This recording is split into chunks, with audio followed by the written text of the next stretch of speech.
Hallelujah, praise lord.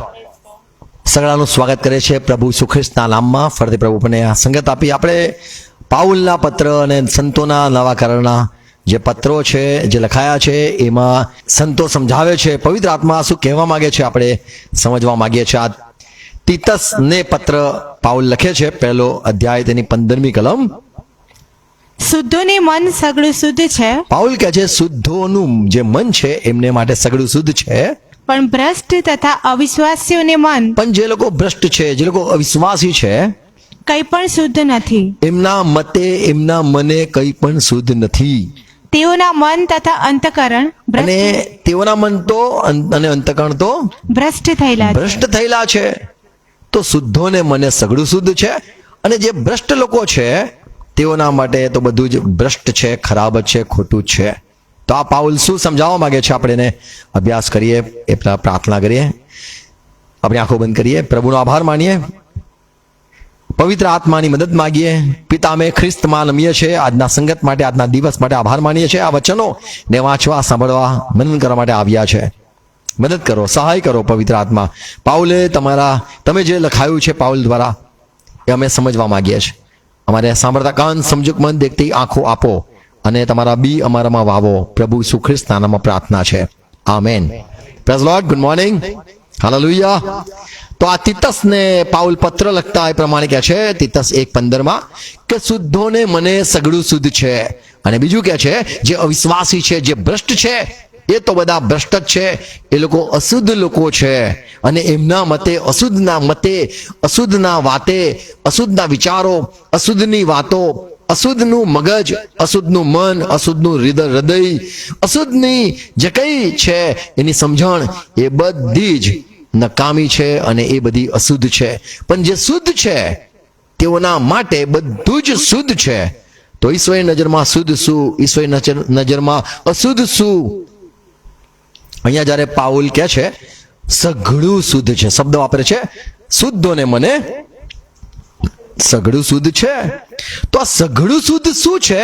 તો Paul આમાં જ સમજાવે છે આ 15મી કલમમાં. સઘળું એટલે શું? વાંચો. શુદ્ધોને મન સગળું શુદ્ધ હા, તે છે, કયું શુદ્ધ છે? જો વાંચો. પણ ભ્રષ્ટ તથા અવિશ્વાસીઓને મન કંઈ પણ શુદ્ધ નથી. એમના માટે પણ કંઈ પણ શુદ્ધ નથી. તો કંઈ પણ એ કઈ વસ્તુ છે? તેઓના મન તથા અને અંતકરણ.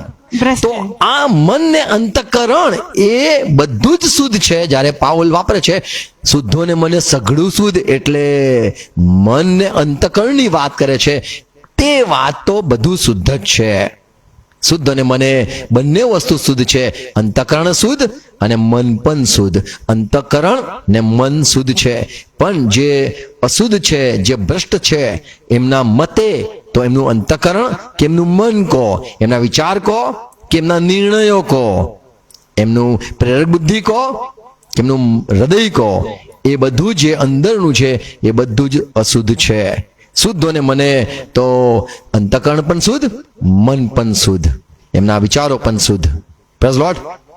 તો સઘળું શુદ્ધ છે, સઘળું અશુદ્ધ છે. કોના માટે અશુદ્ધ છે? તો અહીંયા બે શબ્દ પાઉલ વાપરે છે. કોના માટે અશુદ્ધ છે? તો કોણ અશુદ્ધ કહેવાય છે? તો જે અવિશ્વાસી છે તેઓને અશુદ્ધ કહેવામાં આવે છે. અને જેના મતો, જેના વિચારો, નિર્ણયો, એ બધા જે હૃદયની વાતો છે, અશુદ્ધતા, એ પણ પ્રભુની નજરમાં એ અશુદ્ધ લોકો છે. ભલે નાય ધોયેલા હોય, પણ અશુદ્ધ કોણ, શુદ્ધ કોણ, એ પ્રભુની દ્રષ્ટિકોણે પાઉલ સમજાવે છે કે શુદ્ધ કોણ, અશુદ્ધ કોણ. 1 કોરિન્થી 7મો અધ્યાય જો 14મી કલમ વાંચો તો પાઉલ કહે છે જે ખ્રિસ્તી લોકો છે, એટલે જે લોકો એ ઈસુને પ્રભુ તરીકે સ્વીકાર્યા છે, બીજા કોઈને પ્રભુ નથી માનતા, ફક્ત ઈસુને જ પ્રભુ માને છે, તેઓના માટે પાઉલ કહે છે કેમ કે અવિશ્વાસી પતિ વિશ્વાસી પત્નીથી પવિત્ર થયેલો છે. તો વિશ્વાસી જો પત્ની હોય તો એ પત્નીથી, અવિશ્વાસી પત્નીથી, ભલે ને અવિશ્વાસી પતિ કેમ ના હોય, એ પણ શુદ્ધ થઈ જાય છે એક વિશ્વાસી પત્નીથી. અને અવિશ્વાસી સ્ત્રી, જો અવિશ્વાસી સ્ત્રી હોય, વિશ્વાસી પતિ પણ જો વિશ્વાસી પતિ હોય પવિત્ર થયેલી તો છે. એનાથી એ પવિત્ર થઈ જાય છે. તો અહીંયા પાઉલ કહે છે કે એક અવિશ્વાસી છે એટલે અશુદ્ધ છે, અવિશ્વાસીને અશુદ્ધ કહેવામાં આવે છે અને વિશ્વાસીને શુદ્ધ કહેવામાં આવે છે. તો શુદ્ધોને મને સગળું શુદ્ધ છે. શુદ્ધ કોણ છે? તો જે વિશ્વાસી છે, પ્રભુ ઉપર વિશ્વાસ કરે છે, તેમને શુદ્ધ ગણવામાં આવે છે. અને અવિશ્વાસ જે કરે છે પ્રભુ ઉપર, તે બધા અશુદ્ધ લોકો છે. અવિશ્વાસી ને અશુદ્ધ કેટેગરીમાં ગણવામાં આવે છે. શુદ્ધોને મને સગળું શુદ્ધ છે એટલે એમના મન શુદ્ધ છે અને એમના અને બીજું શું? મન અને અંતઃકરણ એ બંને શુદ્ધ છે. પાઉલ બહુ સરસ વાતો સમજાવે છે. જે શુદ્ધ ને અશુદ્ધ વસ્તુ છે એ ઈશ્વરની નજરમાં અને એક દૈહિક રીતે એ બંને વસ્તુમાં માણસ શુદ્ધ હોવો જોઈએ. પ્રભુ ઈચ્છે છે કે આપણે બહારથી પણ શુદ્ધ અને અંતઃકરણમાં પણ શુદ્ધ હોવા જોઈએ.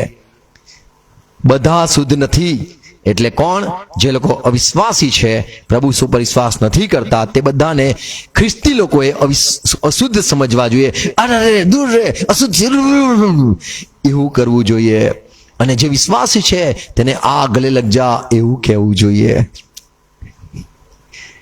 માણસને શું અશુદ્ધ કરે છે? અને અશુદ્ધ ને અવિશ્વાસીને અશુદ્ધ કહેવામાં આવે છે. અને એ અવિશ્વાસી જે છે, શા માટે અવિશ્વાસીને અશુદ્ધ કહેવામાં આવે છે? કારણ કે જે વિશ્વાસી છે તે દરેક પ્રભુની વાતની સાથે સહેમત થાય છે, પણ જે પ્રભુની વાત પર, એટલે જે સૌથી મોટો પ્રભુ છે, જેને મુર્દા ઉઠાડ્યા છે, અને સામાન્ય માણસ જે એક મુર્દા ઉઠાડી નથી શકતો, કે પોતાના મરેલા શરીરને જીવતું બી નથી કરી શકતો, એ વ્યક્તિ એક મહાન પ્રભુનો નકાર કરે છે, તો ઈશ્વરની નજરમાં તો એ અશુદ્ધ વ્યક્તિ કહેવાય છે. અવિશ્વાસી એ અશુદ્ધ છે, કેમ કે એ સંદેહ રાખે છે, પ્રભુ ઈસુની વાત પર વિશ્વાસ નથી કરતો, તે પ્રભુને સવાલો ઉઠાવે છે, પ્રભુ સાથે રકઝક કરે છે અને પ્રભુ પર વિશ્વાસ નથી કરતો. ઘણા એને સવાલને થાય છે, એ વિશ્વાસ નથી કરી શકતો, એટલે પ્રભુના મતે એ અવિશ્વાસી અશુદ્ધ છે. અહીંયા 1 કોરિન્થી 7:14 કલમમાં પાઉલ કહે છે, તમારા બાળકો પણ પવિત્ર છે જો તમે શુદ્ધ છો. જો કોઈ પણ શુદ્ધ હોય, એની સાથે જોડેલા દરેક એ પણ શુદ્ધ ગણાય છે. પણ જે લોકો અવિશ્વાસ કરે છે, જે લોકો ખ્રિસ્તની વાતને નથી માનતા, જે લોકો સંદેહ લાવે છે અથવા પ્રભુની વાત પર સવાલો ઉઠાવે છે, વિરોધ કરે છે, તે દરેકને અશુદ્ધ કહેવામાં આવે છે. જગતમાં અશુદ્ધ એટલે કપડાં ગંદા હોય, શરીર બગડેલું હોય, અથવા તો અશુદ્ધ એને કહેવાય છે કે જે બાહ્ય રીતે જે ખરાબ જીવન જીવતા હોય, વ્યસન કરતા હોય, એને અશુદ્ધ ગણવામાં આવે છે. પણ અહીંયા શુદ્ધ એ કહેવાય છે કે જે લોકો વિશ્વાસ કરે છે. અને બાઇબલ અશુદ્ધ એને ગણે છે જેનું અંતઃકરણ પણ ખરાબ હોય અને જે અવિશ્વાસી હોય, એ બંનેને અશુદ્ધ કહેવાય છે. 5 વસ્તુઓ ની વાત કરીશ. પ્રભુ કોને શુદ્ધ ગણે છે? પ્રેરિત કૃત્ય 10:15 કલમમાં અહીંયા પિત્તરને સૂઈ ગયો હતો અને એને દર્શન થાય છે, અને પ્રભુ એને કહેવા માંગે છે કે તારે કર્નેલસના ઘરે જવાનું છે. અને કર્નેલસ એક અન્ય જાતિ છે, એ વિધર્મી માણસ છે, પણ એ યહૂદી થઈ ગયો છે, અને એ માણસને જઈને તારે સુવાર્તા આપવાની છે. અને પિત્તર સૂઈ ગયેલો, અને દર્શનમાં એ અમુક પ્રાણીઓને જુએ છે, અશુદ્ધ પ્રાણીઓને પણ જુએ છે. અને ને એવો અવાજ આવે છે, તો ઉઠીને આ અશુદ્ધ જે પ્રાણીઓ છે એ પણ તું ખા. શુદ્ધ પ્રાણીઓ બી હતા અને અશુદ્ધ પ્રાણી બી હતા, પણ એને પિત્તર કહે છે કે હું નહીં ખાઈ શકતો. સપનામાં ના પાડે છે કે હું અશુદ્ધ વસ્તુ મેં કદી પણ ખાધી નથી. 15મી કલમમાં જો વાંચીએ તો ઈશ્વરનો અવાજ શું કહે છે? ત્યારે બીજી વાર તેના સાંભળવામાં એવી વાણી આવી કે દેવે જે શુદ્ધ કર્યું છે, દેવે જે શુદ્ધ કરેલું છે તેને તું નાપાક ન ગણ. તેને નાપાક નાકે. સંસારમાં પાક નાપાક એવું બી ચાલે છે, પણ ઈશ્વરની નજરમાં શું શુદ્ધ, શું પાક પવિત્ર અને શું અશુદ્ધ, શું નાપાક આપણે સમજવું જોઈએ. ઈશ્વર જેના વિશે શુદ્ધ કે તો સમજી લો એ શુદ્ધ છે, અને જે ઈશ્વર જેના માટે એમ કે આ અશુદ્ધ છે, તો એ મનુષ્ય ભલે ના માને પણ એ અશુદ્ધ કહેવાય છે. આત્મિક રીતે પણ અશુદ્ધતા હોય છે અને શારીરિક રીતે પણ અશુદ્ધતા હોય છે. જૂના કરારમાં ગણના તેનો 19મો અધ્યાય 20મી કલમમાં કહેવામાં આવેલું કે જો કોઈ વ્યક્તિ એ તમે અશુદ્ધ કેવી રીતે ગણવો હોય ને, જો એ વ્યક્તિ લોહી પીવે, જાનવરનું લોહી પીવે અથવા જે અશુદ્ધ જાનવર છે એના મુર્દાને અડકે, એ અશુદ્ધ સાંજ સુધી અશુદ્ધ કહેવાય. પણ જો કોઈ લોહી પીવે, ઈશ્વરને અર્પણ કરેલી વસ્તુનું અથવા કંઈ પણ લોહી પીવે, તો એને તમારા લોકોમાંથી, પવિત્ર પ્રજામાંથી તમારે એને દૂર કરવો. 20મી કલમ ગણના 19:20. પણ જે માણસ અશુદ્ધ થયા છતાં પોતાને શુદ્ધ નહીં કરે તે માણસ મંડળીમાંથી અલગ કરાય. તો અશુદ્ધ માણસ એને શુદ્ધ કરવાની જરૂર છે, તો જ એ મંડળીમાં કહેવાય. મંડળીમાં શુદ્ધ લોકો જ સામેલ છે. સાંજ સુધી એને સમય આપવામાં આવે છે અને એ શુદ્ધ થઈને પાછો એ તંબુમાં જાય અથવા તો એના લોકો સાથે જાય. અશુદ્ધ ને શુદ્ધ, તો આપણે જે પહેલી વાત વાંચી કે ઈશ્વર કે એ શુદ્ધ કહેવાય. અને અશુદ્ધ વ્યક્તિ એ શુદ્ધ થવા માટે, મંડળીમાં જવા માટે પ્રભુની આજ્ઞાને પાળે ત્યારે એ શુદ્ધ થશે. 1 થેસલોનિકી 4 અધ્યાય 7મી કલમ જો વાંચીએ તો ત્યાં લખેલું છે, કેમ કે દેવે આપણને અશુદ્ધતાને સારું નહીં, આપણને અશુદ્ધ રહેવા માટે, ભ્રષ્ટ રહેવા જ માટે, પાપી સ્થિતિમાં રહેવા માટે જ નથી બોલાવ્યા, પણ પવિત્રતામાં તેડ્યા છે. પણ પવિત્ર થઈએ માટે બોલાવ્યા છે. તો અહીંયા જેમ જૂના કરારમાં લખેલું કે જે લોકો અશુદ્ધ છે તેઓ શુદ્ધ થઈને મંડળીમાં આવે. તો પ્રભુ આપણને શુદ્ધ થવા માટે બોલાવ્યા છે. તો મળતા પહેલા આપણે શુદ્ધ થવું જરૂરનું છે. અને શુદ્ધ કોણ છે અને શુદ્ધ શાને કહેવાય છે, આપણે એના વિશે જોઈશું. Praise lord. પહેલી વાત, ભોજન અમુક શુદ્ધ કહેવાય, અમુક અશુદ્ધ ભોજન કહેવાય. ઘણા લોકો માને છે કે ભાઈ આ અશુદ્ધ છે, ઘણા લોકો કહે છે આ તો શુદ્ધ છે. ભાઈ ભૂંડ ના ખવાય એવું બાઇબલમાં લખેલું છે, સસલું ના ખવાય બાઇબલમાં લખેલું છે, ઊંટ ના ખવાય બાઇબલમાં લખેલું છે, જેને કૂતરા ના ખવાય એવું બાઇબલમાં લખેલું છે. તો કઈ વસ્તુ અશુદ્ધ છે ખાવા માટે, કઈ વસ્તુ શુદ્ધ છે? તો ખાવા માટે શુદ્ધ અને ખાવા માટે અશુદ્ધ એવું બાઇબલ કહે છે. લેવીનું પુસ્તક 11મો અધ્યાય 24મી કલમ. આવાથી તમે અશુદ્ધ થશો. જે કોઈ તેઓના મુર્દાનો સ્પર્શ કરે તે સાંજ સુધી અશુદ્ધ ગણાય. આ જે 10 ને 11 આ બધું જ્યારે વાંચીએ ત્યારે એમાં સમજાય છે કે ઈશ્વર કઈ વસ્તુને, કયા પ્રાણીને, કયા પક્ષીને, કયા પેટે ચાલનારા કયાને અશુદ્ધ ને કયાને શુદ્ધ ગણે છે એ ત્યાં લખેલું છે.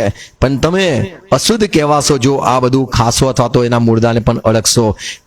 પૂર્ણ નિયમ તેનો 14મો અધ્યાય, પૂર્ણ નિયમ 14મો અધ્યાય તેની 3જી કલમ.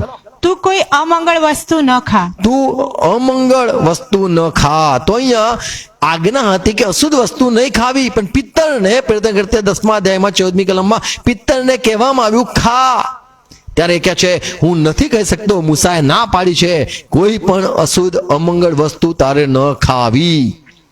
તો મનુષ્ય સમજતા હતા કે કંઈક અશુદ્ધ ખાઈએ છે તો હું પણ અશુદ્ધ થઈ જાઉં છું. માણસ વિચારતા હતા કે આ બધી વસ્તુ અશુદ્ધ છે, અશુદ્ધ ખાવાથી, અશુદ્ધ વસ્તુ અડકવાથી આપણે અશુદ્ધ થઈ જઈએ છીએ. અને પિત્તરને જ્યારે અશુદ્ધ વસ્તુ દેખાડવામાં આવી તો એને કીધું, પ્રભુ મેં કદી પણ અશુદ્ધ વસ્તુ નથી ખાધી, હું કદી પણ અશુદ્ધ નથી થયો.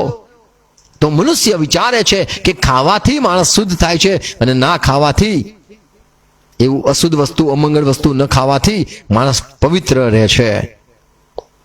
તો માણસ એ અશુદ્ધ વસ્તુ ખાવાથી અશુદ્ધ થાય છે. લેવીનું પુસ્તક 7મો અધ્યાય 27મી કલમ. જે માણસ કંઈ પણ રક્ત ખાય તે માણસ પોતાના લોકો તો મધ્યથી ખાવાથી એ પવિત્ર લોકોમાંથી અલગ થાય છે. ખાવાથી એ ઈશ્વરના પવિત્ર લોકોથી એ કપાઈ જાય છે. ભલે ઈશ્વરના લોકો સાથે બેસતો ઉઠતો હોય પણ એ અશુદ્ધતામાં ગણાય છે.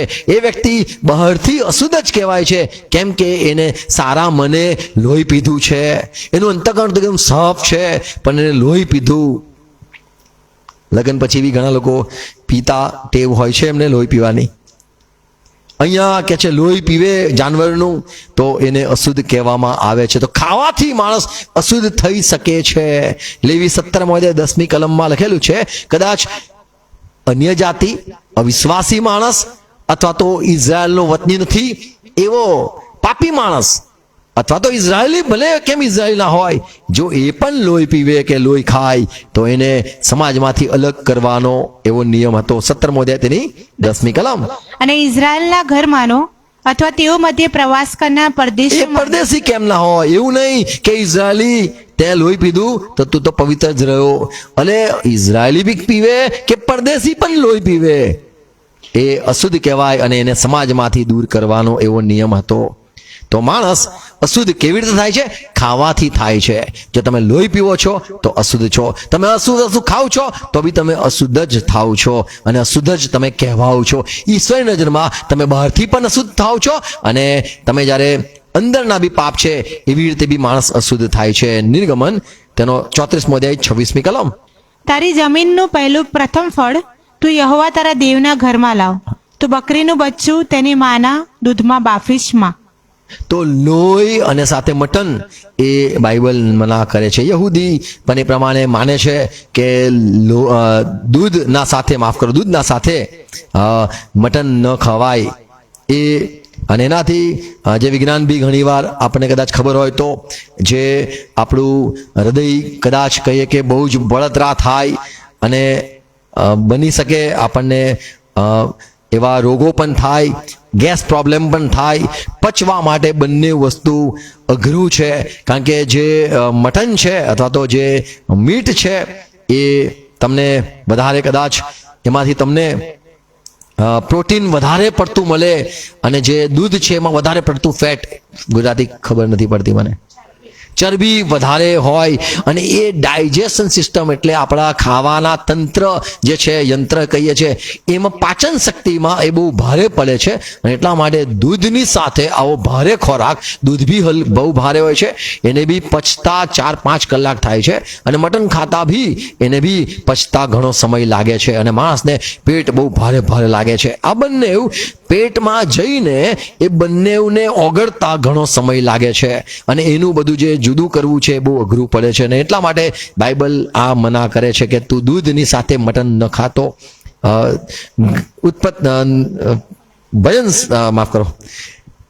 વ્યવસ્થા વિવરણ પુનર્નિયમ 22મો અધ્યાય તેની 6ઠ્ઠી કલમ. ડિટ્રોનોમી મારા મગજમાં ચાલતું હોય, મારા મોંમાં મારે વ્યવસ્થા વિવરણ આ ગુજરાતી લાવવું પડે. પુનર્નિયમ 22મો અધ્યાય 9મી કલમ. તું તારા ખેતરમાં 2 જાતના બી ન વાવ. અમુક એવા ઝાડો હોય છે જે તમે વાવો પછીથી તમારે 2-3 વર્ષ સુધી ખેતી ન કરવાની અને પછી બીજો ફળ તમારે ઉગાવવું પડે છે. એક જ જમીનમાં બીજા અમુક વિરોધાભાસ એવા હોય એ નથી ઉગાવવામાં આવતા. જે લોકો ખેડૂત હોય છે એમને ખબર હોય છે અમે સાની ખેતી કરી છે અને હવે અમારે તો 1 વર્ષ તો રોકાઈ જવું પડશે, કારણ કે અમારી જમીનને આ બધું જે થયું છે અંદર આ દવાઓ નાખી છે અને આ બધા એના છે એના લીધે એ મૂળ્યા બી હશે અને મારો બીજું જે પાક કરીશું એમાં બધું બગડશે. તો ખેતીવાડીમાં 2 જાતની ખેતી ન કરવી બાઇબલ કહે છે. કપડા માટે પણ છે, 2 પ્રકારના વસ્ત્ર તમારે ન પહેરવા. હવે તો બધું મિક્સ થઈ ગયું છે, ટેરી કોટન અને કોટન બી હોય ને ટેરી બી હોય, ખબર નહીં, અને સિલ્ક સાથે પોલિસ્ટર ને જાતનું તમને કદાચ ખબર નહીં હોય. હવે તો જીન્સ પહેલા લાગતું હતું કે જીન્સ એટલે બ્લુ કલર ને જીન્સ કહેવાતું હતું, હવે ખબર પડી જીન્સ એક પ્રકારનું ફેબ્રિકેશન શું કહેવાય એને, એક પ્રકારનું કાપડ છે. પણ 2 પ્રકારના કાપડ ન પહેરવા અથવા તો એવું પહેલા નિયમ હતા. મિક્સ પ્રભુને નથી ગમતું, શુદ્ધ જ ગમે છે. પુનર્નિયમ 22મો અધ્યાય 5મી કલમ. સ્ત્રીએ પુરુષનો વેશ ધરવો ને સ્ત્રીએ પુરુષનો વેશ નહીં પહેરવો ને પુરુષે સ્ત્રીનું વસ્ત્ર પહેરવું ને. ખબર ના પડે કે આ GS6 છે કે આ 7 છે કે આ 5 છે, એટલે સ્ત્રી છે કે પુરુષ છે ખબર જ ના પડે. એટલે શુદ્ધ રહેવું જરૂરી છે. અને અશુદ્ધ કહેવાય છે કે તમે ઓળખાતા નથી કે તમે કોણ છો. લાંબા વાળથી લાગે કે આ તો સ્ત્રી આયા, પણ પાછળ ફરીને જોયું કે આ તો દાઢીવાળા કાકા છે. તો એ જે છે કે તમે 2 જાતનું કરીને અશુદ્ધ થાવ છો અને અશુદ્ધતાને ઓળખવું અઘરું છે. શુદ્ધ તો બધું જ પરખાઈ જાય છે કે આ સીધા છે. તો બાઇબલ પહેલાથી મના કરે છે આવું મિક્સ કરવું એ અશુદ્ધતાની નિશાની છે અને એવી રીતે માણસો બહારથી અશુદ્ધ થતા હતા. બીજું, માંસ કેવી રીતે અશુદ્ધ થાય છે? ખાવાથી અશુદ્ધ થાય છે, અને અંતકરણ બી અશુદ્ધ થાય છે. જ્યારે એ ભલે શુદ્ધ કેમ ના ખાતો હોય, એ તો શુદ્ધ હોય. માની લો કોઈ ખાતું હોય, મચ્છી ખાતું હોય, અને કોઈને ના ગમતું હોય, તો તમે એની સામે જો ખાતા હોવ તો તમે અશુદ્ધ થઈ રહ્યા છો, કારણ કે તમે ઠોકરનું કારણ આપી રહ્યા છો. તમે ખાતા તો શુદ્ધ હોવ, પણ અંતકરણ તમારું ખરાબ થઈ રહ્યું છે જ્યારે તમે કોઈને ઠોકર ખવડાવો છો. તો તમે અંતકરણમાં તમે અશુદ્ધ કહેવાવ. જો તમે સારું ભોજન બી ખાતા કેમ ના હોવ. રોમન પત્ર 14મો અધ્યાય 20મી કલમ બહુ સરસ પાઉલ સમજાવે છે, સાંભળો. રોમન પત્ર 14મો અધ્યાય 20મી કલમ. ખાવાનું તો શુદ્ધ છે, પણ જે ખાવાથી મારા ભાઈને દુઃખ પહોંચે છે, જે ખાવાથી મારા ભાઈને તકલીફ થાય છે, મને તો બહુ સારું લાગે છે, મને તો બહુ વ્યવસ્થિત લાગે છે, અને હું તો જે બાઇબલ શુદ્ધ ગણે છે એ જ તો ખાઉં છું. પણ ખાવાને કારણે દેવનું કામ તોડી પાડો નહીં. તમે ના તોડી પાડો. દેવ પાસે લોકો આવી રહ્યા છે, તમે એમને ઠોકર ના ખવડાવો. બધું શુદ્ધ છે ખરું, બધું શુદ્ધ છે, પણ તે ખાવાથી જેને ઠોકર લાગે પણ છે, ખાવાથી બીજાને ઠોકર વાગે છે, ખાવાથી કોઈને ઠોકર વાગે છે, ખાવાથી કોઈને તકલીફ થાય છે, તો એના કારણે એ અશુદ્ધ થાય છે. તમારું ભોજન એ અશુદ્ધ બને છે, કેમ કે એ અશુદ્ધ ભોજન બીજાને, અવિશ્વાસીને એ બગાડે છે, વિશ્વાસીને પણ બગાડી શકે છે. તો તમારા લીધે કોઈને ઠોકર વાગે છે, તો એ દેખાડે છે કે તમે અશુદ્ધ છો. શુદ્ધથી બીજા શુદ્ધ થઈ શકે છે, પણ તમે અશુદ્ધતા કરી રહ્યા છો, અને અશુદ્ધતાના પરિણામે બીજા અશુદ્ધ થાય છે. તો જે જન અમંગળ વસ્તુ ને ખાય અથવા લોહી પીવે, તો એ સમાજથી એટલા માટે જુદો કરાતો કે એના લીધે બીજાને પણ અસર થતી. એ અશુદ્ધતાથી બીજાને અશુદ્ધ થતા હતા. તો અહીંયા ભોજનથી તમે બાહ્ય રીતે ઈશ્વરની નજરમાં અશુદ્ધ કહેવાઓ છો, જો તમે અશુદ્ધ વસ્તુ ખાધી તો. અને તમે શુદ્ધ વસ્તુ પણ ખાધી કેમ ના હોય, પણ એ શુદ્ધ વસ્તુથી તમારા ભાઈને જે અંતકણમાં નબળો છે એને ઠોકર વાગે છે, તો તમારું એ ભોજન અશુદ્ધ કહેવાય, અને તમે અશુદ્ધ થઈ ગયા છો. કેમ કે તમે અશુદ્ધ થયા, તમે શુદ્ધ ભોજન ખાધું, પણ તમારું અંતકણ અશુદ્ધ થઈ ગયું છે. તમારા મતે તો તમે શુદ્ધ છો, પણ તમે શુદ્ધ ભોજન ખાધું છે, પણ તમારા લીધે બીજાને ઠોકર વાગે છે, તમારા લીધે બીજાને તકલીફ થાય છે, તો તમે અશુદ્ધ કહેવાઓ છો. બીજો કોરંથી 6 અધ્યાય 17મી કલમ વાંચીએ, ત્યાં પાઉલ કહે છે, તમે એમાંથી નીકળી આવો, તમે અલગ થાઓ, આવું જૂના કરારમાં લખેલું, અને હું તમારો અંગીકાર કરીશ. તો બીજાને ઠોકરરૂપ ન થવું, કારણ કે તમારા સારા ભોજનથી, શુદ્ધ ભોજનથી બીજાને તકલીફ થાય છે. તો પાઉલ એ પ્રમાણે સમજાવે પણ છે કે હવે હું માંસ નહીં ખાઉં જો મારા ભાઈને ઠોકર વાગતી હોય તો. ભલે મારા મતે શુદ્ધ હોય, પણ હું અશુદ્ધ થઈ ગયો કહેવાઉં કે મારા અશુદ્ધતાથી બીજાને ઠોકર વાગી ગઈ. અને અશુદ્ધને દૂર કરવું એ બાઇબલ શીખવે છે. તો શું અશુદ્ધ છે અને શુદ્ધ છે? ભલે ભોજન શુદ્ધ છે, અને ખાવાથી તમે શુદ્ધ રહો છો, શુદ્ધ થાવ છો, પણ અશુદ્ધ ખાઓ છો તો તમે અશુદ્ધ કહેવાઓ છો. અને જો તમે શુદ્ધ ભોજન બી ખાઓ, પણ તમારા નિર્મળ, તમારો નબળા અંતકરણ વાળો ભાઈ જે સમજી નથી શકતો, નબળો છે, તેના લીધે, તે તમારા ભોજન લીધે તે ઠોકર ખાય છે, તો તમે પોતે અશુદ્ધ કહેવાઓ છો. તો માણસનું અંતકરણ અશુદ્ધ કહેવાય છે, અને માણસ અશુદ્ધ વસ્તુ ખાય તો એનું અંતકરણ અશુદ્ધ નથી થતું, પણ એ વ્યક્તિ પૂરેપૂરો અશુદ્ધ થઈ ગયો એમ કહેવાય છે. તો અશુદ્ધ શું છે? હજુ જોઈએ તો 1 થેસલોનિકી 2 અધ્યાય 10મી કલમ. તમે વિશ્વાસીઓની સાથે અમે કેવી રીતે પવિત્રતાથી, નીતિથી તથા નિર્દોષપણાથી વર્તા હતા તે વિશે તમે સાક્ષી છો. તમે જાણો છો અમારું વર્તન, તમે જાણો છો અમારો સંબંધ, તમે જાણો છો અમારો અવિશ્વાસી લોકો સાથે કે વિશ્વાસી લોકો સાથેનું ઉઠવું બેસવું, તમે જાણો છો અમારું વર્તન, તમે જાણો છો. તો તમારો જે સારો સ્વભાવ છે એ અગત્યનો છે. પણ જો તમે અંતકણમાં લાલચ રાખતા હોવ, કોઈને નુકસાન પહોંચાડવાનું વિચારતા હોય, તમે કદાચ કહો હું તો નથી વિચારતો, મેં તો કદી વિચાર્યું બી નતું કે મારા લીધે એને ઠોકર વાગશે, તમારું અંતકણ તો પણ એ અશુદ્ધ છે, કેમ કે કોઈને ઠોકર વાગી છે, એટલે તમે અશુદ્ધ જ કહેવાઓ છો. પણ અને સાથે જો તમારામાં લાલચ હોય, અભિમાન હોય, આપવડા હોય કે કંઈ પણ હોય, તો પણ તમે પૂરેપૂરા નહીને આવેલા હોવ તો પણ તમે અશુદ્ધ કહેવાઓ છો. બાપ્તિસ્મા સિમોન જાદુગરે બાપ્તિસ્મા લીધું અને શુદ્ધ લોકોમાં, પવિત્ર લોકોમાં જોડાઈ પણ ગયો, પણ પિત્તર કહે છે તને લાગભાગ નથી, કેમ કે તારું અંતઃકરણ શુદ્ધ નથી. તો જે એફએસસીના પત્ર 5મી કલમમાં લખેલું છે, કેમ કે આ તો તમે ખાતરીપૂર્વક જાણો છો કે તમને ખાતરી નથી કોઈ પણ વ્યભિચારી અથવા દુરાચરણી અથવા દ્રવ્યલોભી એટલે મૂર્તિપૂજક એઓને ખ્રિસ્તના તથા દેવના તો રાજ્યમાં આ બધું અશુદ્ધતા કહેવાય છે. આવું હોય, હૃદય કપટી હોય, હૃદયમાં લાલચ હોય, તો તમે પૂરેપૂરા નહીને આવેલા હોવ પણ ઈશ્વરની નજરમાં તમે અશુદ્ધ છો. તમારું અંતઃકરણ અશુદ્ધ ના હોય પણ તમારાથી કોઈને ઠોકર વાગે છે તો તમે અશુદ્ધ કહેવાઓ છો. તમે અશુદ્ધ વસ્તુ ખાઓ છો તો પણ તમે અશુદ્ધ જ કહેવાઓ છો. માથેની સુવાર્તા 8મી કલમમાં પ્રભુ ઈસુ ખ્રિસ્તે કીધું, શુદ્ધ જે મનમાં છે તેઓ દેવને જોઈ શકશે.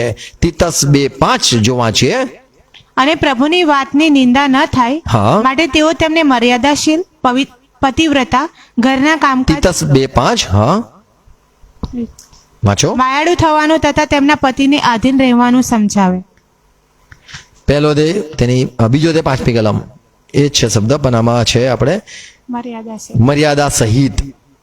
તો કોઈની સાથે જે સંબંધ છે આપણે મર્યાદામાં રહેવું જરૂરનું છે, કારણ કે તમે મર્યાદા ઓળંગો છો અને ત્યાં તમારું અશુદ્ધતા આવે છે. માથીની સુવાર્તા 5:28મી કલમમાં અહીંયા પ્રભુ ઈસુ ખ્રિસ્તે કીધું કે જે કોઈ પણ વ્યક્તિ સ્ત્રી પર ખોટી નજર કરે છે એને અંતઃકરણમાં કહે છે કે વ્યભિચાર કરેલો છે. તો અંતઃકરણમાં જે ખાલી વિચાર માણસને આવે છે, ઈરાદો નથી હોતો કે હું લાલચ કરું, ઈરાદો નથી હોતો, પણ એક વિચાર પણ જો ઉત્પન્ન થાય છે તો માણસને અશુદ્ધ કહેવામાં આવે છે. 28મી કલમ માથી 5:28. પણ હું તમને કહું છું કે હા. સ્ત્રી ઉપર જે કોઈ ખોટી નજર કરે છે ખોટી નજર કરે છે, તેણે એટલામાં જ પોતાના મનમાં તેની જોડે વ્યભિચાર કર્યો છે. આમેન. તો જો ખોટી નજર કરો છો તો તમે પૂરેપૂરા અશુદ્ધ વ્યક્તિ કહેવાઓ છો.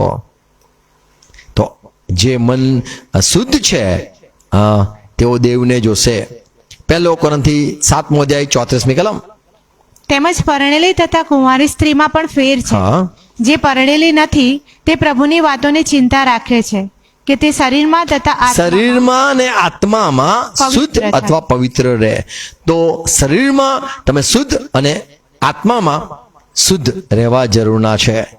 તો જ્યારે કોઈ વ્યક્તિ સ્ત્રી પર નજર કરે છે તો એ વ્યક્તિ અશુદ્ધ ગણાય છે ઈશ્વરની નજરમાં. અંતઃકરણમાં અથવા તો કહીએ કે એના હૃદયમાં એ અશુદ્ધ કહી ગયો એમ કહેવાય છે. અને માથેની સુવાર્તા 23:26મી કલમમાં પ્રભુએ કીધું, ઓ ફરોશીઓ, તમે થાળી વાળકો માહેથી સાફ કરો. કે માહે તો અશુદ્ધતા છે. શું લખ્યું છે? ઓ આંધળા ફરોશી, હા. તો પહેલા થાળી વાટકો માહેથી સાફ કર. તો અંતઃકરણ જે છે એ જો શુદ્ધ ના હોય તો એને અશુદ્ધ જ કહેવાય છે. તું થાળી વાળકો માહિતી સાફ કર તો બહારથી બી સાફ થઈ જાય.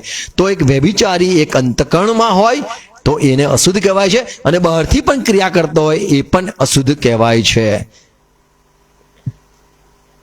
1 કોરિન્થી 6 તેની 16મી કલમ. તમારા શરીર ખ્રિસ્તના અવયવ છે. તમારા જે બહારનું શરીર છે એ તો ખ્રિસ્ત માટે છે. એ શું તમે નથી જાણતા? વારું, ત્યારે શું હું ખ્રિસ્તના અવયવને લઈને તેમને વેશ્યાના અવયવો બનાવું? એટલે હું ખ્રિસ્તના જે મને શરીર આપ્યું છે, જીવન આપ્યું છે, એને શું વેશ્યાના અવયવ બનાવું? એટલે માણસ બહારથી પણ કરીને અશુદ્ધ થાય છે, અંતઃકરણમાં વિચારીને અશુદ્ધ થાય છે, અને બહારથી પણ અશુદ્ધ થાય છે. માણસ એ લાલચ કરે છે તો અશુદ્ધ થાય છે. માણસના મનમાંથી જે બધા વિચાર નીકળે છે એથી અશુદ્ધ થાય છે. અને જે માણસ ક્રિયા કરે છે એ પણ અશુદ્ધ જ કહેવાય છે. પ્રકટીકરણ 14:4 કલમમાં અહીંયા પ્રભુ ઈસુ ખ્રિસ્તના સાથે પ્રભુ જ્યારે પાછા આવવાના છે ત્યારે 1,44,000 સંતો સાથે આવશે. અને એ જે 1,44,000 સંતો છે તેમના માટે એવું લખેલું છે કે તેઓ શુદ્ધ છે, તેઓ પવિત્ર છે. અને તેઓ કયા અર્થમાં પવિત્ર છે? તો કહે છે તેઓએ સ્ત્રીઓના સાથે સત્સંગ નથી કર્યો એટલા માટે તેઓ પવિત્ર છે. તેઓ આવી રીતે બી પવિત્ર હતા. અત્યારે તો અંતખંડમાં કદાચ કોઈ કહે કે હું પવિત્ર છું, પણ અહીંયા આ લોકો તો કે છે કે બહાર 4 કલમ પ્રકટીકરણ 14:4 સ્ત્રીઓના સંસર્ગથી જેઓ અપવિત્ર થયા તો માણસ અપવિત્ર સ્ત્રીના સંસર્ગથી થાય છે એવું અહીંયા શીખવા જાણવા જોવા મળે છે. તો કે છે કે જેને વ્યભિચાર કરે છે અંતકરણમાં તો એ પણ ઈશ્વરની નજરમાં અશુદ્ધ છે, અને જે લોકો સ્ત્રીઓ સાથે મળે છે એ પણ અશુદ્ધ છે. પણ અહીંયા જે આ છે કે જેઓ સ્ત્રીના સત્સંગથી અપવિત્ર નથી થયા, તો શું સ્ત્રીઓ સાથે જવાથી અપવિત્ર થવાય? પહેલો સમુએલ 21:5 કલમ. દાઉદ ને એના સાથીઓને ભૂખ લાગી હતી ને તેઓ ભટકતા ફરતા હતા એ સમયમાં, અને સાઉલ પણ એમને મારવા માટે શોધતો હતો, અને દાઉદ એના સાથીઓ સાથે આમ તેમ ભટકતો હતો, અને યાજક એની પાસે જાય છે. 5 કલમ. દાઉદે યાજકને ઉત્તર આપીને તેને કહ્યું કે આશરે આ 3 દિવસથી તો સ્ત્રીઓ ખરેખર અમારાથી દૂર રખાય તો છે. આ કહે છે કે મને ભૂખ લાગી છે, અને યાજક કહે છે મારી પાસે ખાવાની રોટલી નથી. હા, જે અર્પિત રોટલી છે જે અમે ત્યાં મૂકીએ છે, અથવા તો જે રોટલી મૂકેલી છે એ સિવાય, પવિત્ર રોટલી જે અર્પણ કરેલી છે એ સિવાય અમારી પાસે બીજી રોટલી નથી, એ અમે ખાઈએ છીએ. યાજકોને ખાવાને ઉચિત હતી, અને એ પવિત્ર રોટલી જે યાજકો ખાતા હતા એને યાજકે કીધું કે દાઉદ, તને અમે ખાવાના માટે હું શું આપી શકું? તો કે છે કે દાઉદ કે છે અમે 3 દિવસ સ્ત્રી સાથે સૂઈ નથી ગયા, અને એટલા માટે અમે પવિત્ર છે. અને દાઉદને આ યાજક રોટલી આપે છે. તો પહેલાના સમયમાં અશુદ્ધ એને કહેવાતો હતો કે જે સ્ત્રી સાથે સૂઈને આવે, પણ નહીં ને તેઓ સાંજે કહેતા હતા કે શુદ્ધ થઈ જતા હતા. જો તમે બાઇબલ વાંચો તો ત્યાં દાઉદ જ્યારે સ્ત્રી સાથે સૂઈ જાય છે તો કહે છે કે એ સ્ત્રી સાથે એટલા માટે સૂઈ જાય છે કેમ કે એ સ્ત્રી નહીને આવેલી હતી અને શુદ્ધ હતી, એવી રીતે બાઇબલમાં લખેલું છે. તો ના, માણસો એ અશુદ્ધ અને શુદ્ધને આવી રીતે ગણતા હતા. સ્ત્રી સાથે સૂવાથી અશુદ્ધ થઈ જતા હતા અને નહીં લે અને પવિત્ર થતા હતા. અહીંયા દાઉદ કહે છે કે અમે 3 દિવસ સુધી અમે કોઈ સ્ત્રીને અડક્યા પણ નથી, પાસે પણ નથી ગયા, અને એટલા માટે એ શુદ્ધ કહેવાતા હતા. 6 કલમ. તેથી યાજકે તેને પવિત્ર રોટલી આપી, હા, કેમ કે યહોવાની આગળ ગરમ રોટલી મૂકવા સારું તે દિવસે તેની આગળથી ઉઠાવી લીધેલી અર્પિત રોટલી સિવાય બીજી કોઈ રોટલી ત્યાં તો અહીંયા ગરમ રોટલી યાજક ખાય, ઈશ્વરને અર્પિત રોટલી એ દાઉદે ખાધી. તો પવિત્ર દાઉદ હતો, એના સાથીઓ પવિત્ર કહેવાયા કેમ કે તેઓ સ્ત્રીના પાસે ગયા નહોતા. તો સ્ત્રી પાસે જવાથી માણસ અશુદ્ધ થાય છે એવું બાઇબલ સાફ શીખવે છે. 1 તિમોથી 5:22 કલમ. કોઈને દીક્ષા આપવામાં ઉતાવળ ન કર, બીજાઓના પાપમાં ભાગ્યો ન થા, તો પંડે શુદ્ધ રહેજે. તું પંડે શુદ્ધ રહે. તો માણસ એ અશુદ્ધ થઈ જાય છે કોઈ પાપી સાથે, અથવા પાપીને મળવાથી. તો પાપીને અહીંયા લખ્યું છે કે જો કોઈ પાપી હોય એને દીક્ષા આપી દે તો એ પોતાને પણ અશુદ્ધ કરે છે. તો માણસો એ અશુદ્ધ થઈ શકે છે, એ સુવાથી અશુદ્ધ થાય છે, ખાવાથી પણ અશુદ્ધ થઈ જવાય છે. અને અહીંયા હાથ મૂકવાની વાત છે, બીજાના પાપમાં ભાગીદાર ના થાય. તો કોઈ પાપી છે, અવિશ્વાસી છે, ભ્રષ્ટ છે, તેની સાથે સંગત કરવાથી પણ માણસ અશુદ્ધ થાય છે. માથેની સુવાર્તા 15:18 કલમ. માણસના મોંમાંથી જે ખરાબ બાબતો નીકળે છે એ પણ માણસને અશુદ્ધ કરે છે. એટલે ઈશ્વરની નજરમાં એક વ્યક્તિ અશુદ્ધ કહેવાય છે, ભલે નહેલો કેમ ના હોય, પણ અંતકરણમાંથી, જીભમાંથી બીભત્સ શબ્દો નીકળે છે તો પછી એ અશુદ્ધ કહેવાય છે.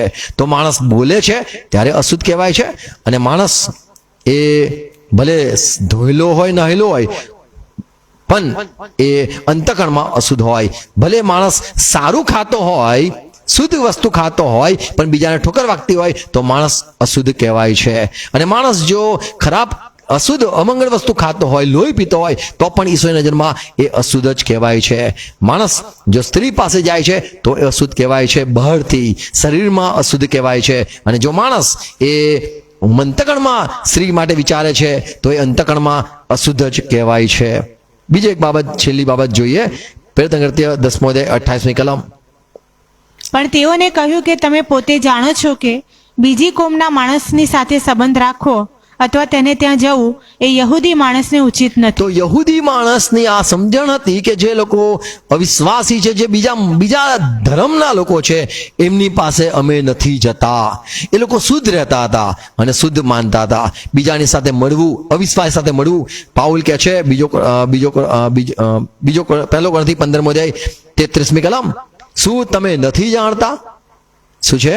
ભૂલશોમાં ભૂલો નહીં. દુષ્ટ સ્વભાવ સદાચરણને બગાડે તો છે. સારામાં તમે ભલે સારા હોય, તમારું અંતકણ સારું હોય, તમારા વિચારો સારા હોય, તમે સારું ભલે ખાતા હોય, તમે સારી રીતે કેમ ન રહેતા હોય, તમે નહીને કેમ ના આવેલા હોવ, પણ દુષ્ટ સોબત એ બગાડી શકે છે. તો તમે અશુદ્ધ થાવ છો જ્યારે તમે દુષ્ટ સાથે સંગત કરો છો. બીજો કોરિન્થી 6 અધ્યાય 14મી કલમમાં પાઉલ સાફ કહે છે કે તમે જ્યારે સંબંધ રાખો છો, એક અન્ય જાતિ સાથે સંબંધ રાખો છો, એના ખાવા પીવામાં, ઉઠવા બેસવામાં, તમે એના લગન બગનમાં તમે ઊભા રહો છો, તો તમે અશુદ્ધ જ કહેવાઓ છો. તમારે નહીં લેવું જોઈએ. શું કહે છે? અવિશ્વાસીઓની સાથે હા, અઘટિત સંબંધ ન રાખો, સંબંધ ન રાખો. કેમ કે ન્યાયીપણાની અન્યાયીપણાની સાથે સોબત કેમ હોય? હા, અજવાળા અને અંધકારની જોડે સી સંગત હોય? તો અવિશ્વાસી વિશ્વાસી કોઈ મેળ નથી ખાતું, અશુદ્ધ શુદ્ધ કોઈ મેળ નથી ખાતું, અંધારું અજવાળું કોઈ મેળ નથી ખાતું, ન્યાયી અન્યાયી એ બેની સોબત શક્ય નથી. અને એટલા માટે કહે છે જો તમે સોબત કરો, સારામાં સારા તમે કેમ ના હોવ, પણ દુષ્સંગત અથવા દુઃસોબત તમારા સારા આચરણને બગાડી શકે છે, તમારું ખરાબ સ્વભાવ બની શકે છે, તમે દુષ્ટ થઈ શકો છો, અશુદ્ધ થઈ શકો છો. ઈશ્વરના નજરમાં તમે ભલે કહેતા હોય કે હું સારો છું, એને હું સારી વાત કરું છું, પણ એ દુષ્ટ તમારા સાથે રહેવાથી તમે પણ અશુદ્ધ થઈ શકો છો. માણસથી પણ માણસ અશુદ્ધ થઈ શકે છે, ખાવાથી પણ અશુદ્ધ થઈ શકે છે, અને માણસ સ્ત્રી પાસે જાય તો પણ એ અશુદ્ધ જ કહેવાય છે. તો ઈશ્વરના નજરમાં શું શુદ્ધ અને શું અશુદ્ધ? તો શુદ્ધોને મને સગળું શુદ્ધ છે. એટલે વિશ્વાસીઓના માટે એમનું અંતકરણ પણ શુદ્ધ છે અને તે બહારથી પણ એને શુદ્ધ રહેવું જોઈએ. આમેન. અને ફરીથી વાંચે તીતસ 1:15, શુદ્ધોને મન સગળું શુદ્ધ છે. તો જે ખ્રિસ્તના લોહીથી છે તેઓ પવિત્ર થયા છે. પ્રભુ કીધું જે વચન મેં તમને કહ્યા તે તમે શુદ્ધ થઈ ગયા છો. તો ઈસુ ખ્રિસ્ત પાસે આવવાથી શુદ્ધ થયા છો, પ્રભુના વચનથી શુદ્ધ થયા છો, પ્રભુના લોહીથી તમે શુદ્ધ થયા છો, પવિત્ર આત્મા પામીને તમે શુદ્ધ થયા છો, તમે પવિત્ર સંગત સાથે જોડાયા છો, પવિત્ર લોકો સાથે જોડાયા છો, અને એટલા માટે તમે શુદ્ધ થયા છો. તો શુદ્ધોને મને સગળું શુદ્ધ છે જ, પણ ભ્રષ્ટ તથા પણ અવિશ્વાસીઓ ભ્રષ્ટ અને અવિશ્વાસી લોકો મન કંઈ પણ શુદ્ધ નથી. એમના મનમાં કશું પણ શુદ્ધ નથી, એમના મનમાં અંતકરણમાં કંઈ પણ શુદ્ધ નથી. પણ જે વિશ્વાસી છે તે મનમાં પણ અને અંતકરણમાં પણ એને શુદ્ધ રહેવું જોઈએ. આમેન. પછી ભલે એ શુદ્ધ ખાતો કેમ ના હોય, પણ કોઈને ઠોકર ખવડાવતો હોય તો એ અશુદ્ધ થઈ ગયો. એટલે બહુ સાવધાન રહેવું જરૂર છે. પ્રભુ આ બાબતો દ્વારા, વચનો દ્વારા પ્રભુ આપણને આસ્વાદ આપે, સહાય કરે. આમેન. Praise lord. પ્રભુ સમજણ આપે, પુષ્કળ કૃપા આપે. ફરીથી સાંભળજો, પ્રાર્થના છે. પ્રાર્થના કરીએ. પિતા, અમે ખ્રિસ્તમાં નમીએ છીએ આજના વચન, આજના સંગત માટે, આજના દિવસ માટે આભાર. આ તમારી વાતો જે પાઉલ સંતે કરી કે ક્યારે કેવી રીતે માણસો અશુદ્ધ થાય છે અને ઈશ્વરની નજરમાં કોને શુદ્ધ કહેવામાં આવે છે. પ્રભુ, તમે જેને શુદ્ધ ઠરાવ્યું એ શુદ્ધ છે, તમે જેના માટે શુદ્ધ કહો છો એ શુદ્ધ છે, અને તમે જેને અશુદ્ધ ઠરાવો છો એ અશુદ્ધ છે. દેખતા ફરોશીઓને પ્રભુ કીધું તમે અશુદ્ધ છો, કેમ કે તમે થાળી વાળકો અંદરથી મેલા છે. પ્રભુ, તમે મનને અંતકરણના પારખનાર દેવ છો. કદાચ અમારા વિચારો સારા હોય, પણ અમારા કૃત્યો બાહ્ય બાબત જો અશુદ્ધ હોય તો અમે અશુદ્ધ છે. ભલે અમે બહારથી નહીલા કેમ ના હોય, પણ અંતકરણ અશુદ્ધ હોય તો અમે અશુદ્ધ જ છે. પ્રભુ, ખાવાથી અમે અશુદ્ધ થઈ શકીએ છીએ. હા, અમે કોઈની સાથે સુવાથી અશુદ્ધ થઈ શકીએ છીએ. હા, કોઈના સાથે સંગત કરવાથી, સોબત કરવાથી, અશુદ્ધ વ્યક્તિ સાથે સંબંધ રાખવાથી અમે પણ અશુદ્ધ થઈ શકીએ છીએ. આ બધી વાતો જે સાંભળી એ વવાઈ જાય. અને પ્રભુ, દરેક ભાઈ બહેનોને કૃપા આપો, આ પ્રમાણે જીવવા માટે, સમજવા માટે સહાય કરો. પવિત્ર આત્મા દરેકને સહાય કરો. આ વાતો વવાઈ જાય, 100 ગણા ફળ લાવે. પ્રભુ ઈસુ ખ્રિસ્તના નામમાં આમેન. પ્રભુ શ્રી બંધન સાથે કરીશું. આકાશમાંના અમારા બાપ, તમારું નામ પવિત્ર બનાવો, તમારું રાજ્ય આવો, જેમ આકાશમાં તેમ પૃથ્વી પર તમારી ઈચ્છા પૂરી થાઓ. દિવસનો એટલી આજ મને આપજો, જેમ અમે મારું ઋણને માફ કરીએ છીએ તમારું અમને માફ કરજો. અમને પરીક્ષા ન લાવો, પણ શૈતાનથી છૂટકો કરો, કેમ કે રાજ્ય તથા પરાક્રમ તથા મહિમા સરકાર સુધી તમારા છે. Amen, amen. Praise lord. Thank you. God bless you.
Shalom.